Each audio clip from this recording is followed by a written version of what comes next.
So in this lesson, we're going to discuss when a function is or is not differentiable. When we use the word differentiable, that means that we are able to evaluate the derivative. And here we have three examples of graphs. And the question is, can you, just by looking at these graphs, identify where the functions are not differentiable? And if so, explain why. Well, part of the hint here is we're looking at this value a, and that a lines up with this point here. And that point is known as a cusp. But the question is, why is that point not differentiable? So we're going to explore that.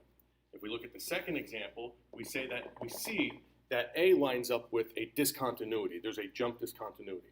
So that should be an obvious case why it's not differentiable. And in the last one, we have a vertical tangent line. And then we'll explain why that case is not differentiable. So let's look at these one at a time. And with this first one, I'm going to pull up a GeoGebra graph. And the GeoGebra graph lets me look at the slope of the tangent line. And as I move this tangent line closer and closer to the cusp, we see that on the right-hand side, I have a slope of +2. I'm sorry, that was the left-hand side. We have a slope of +2. But now when we approach this from the right-hand side, we are approaching a slope of -2. So the left-hand side slope is +2. The right-hand side slope is -2. The left slope is not equal to the right slope, which is why the tangent line is not defined at that point. This brings us back to how we first developed the equation for the tangent line, how we first defined the derivative, and that was using limits. And if the left limit does not match the right limit, then we say it is DNE.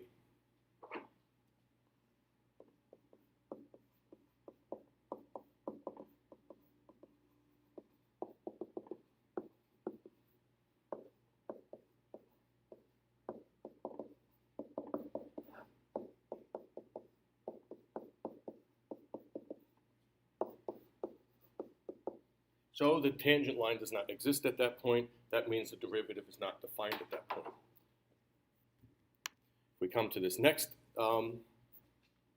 example, we see that the function is not continuous at that point. So differentiability is going to require continuity.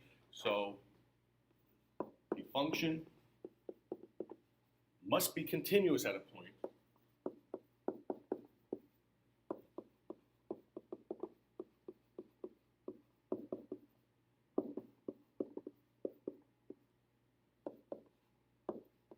Be differentiable.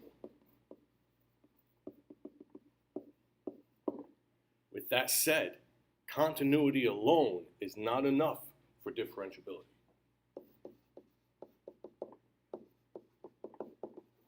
And in a college math course, we would say continuity is necessary, but not sufficient.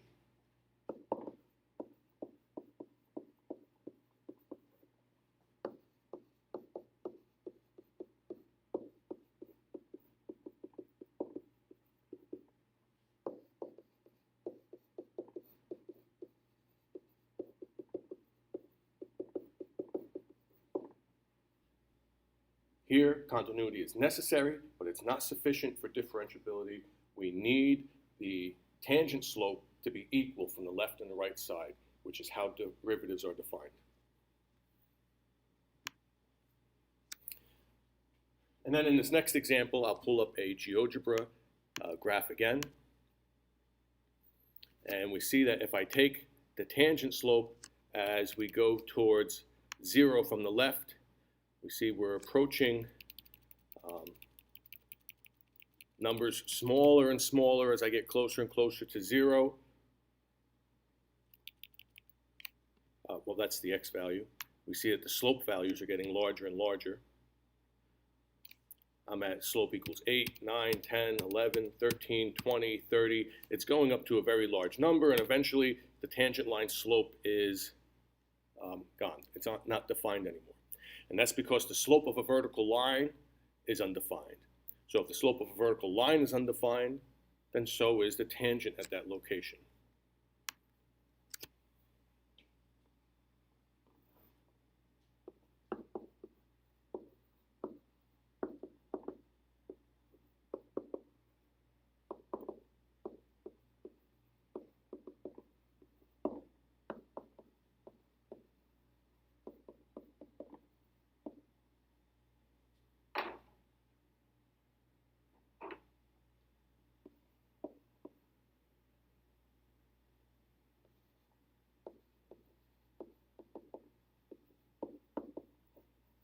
And since the derivative is used to calculate slope, that means that this function is not differentiable where there's a vertical tangent line.